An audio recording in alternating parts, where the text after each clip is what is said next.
With the debt ceiling deadline barely a week away and frustration mounting, Congress has two new plans to consider.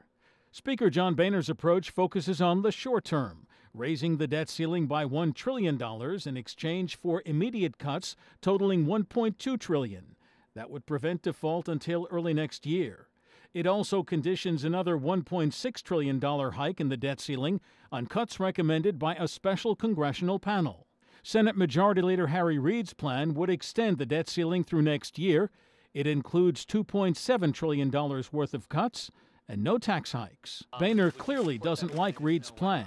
I believe that the plan is full of gimmicks.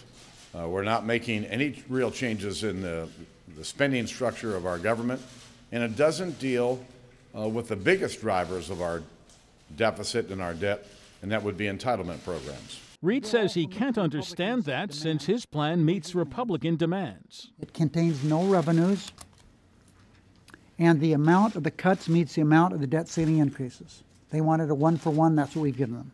Now on the sidelines after bipartisan talks collapsed, the president voiced frustration at how the crisis is playing out. This is a city where compromise is becoming a dirty word, where there's more political upside in doing what's easier for re-election, what's easier for an attack ad, than what's best for the country.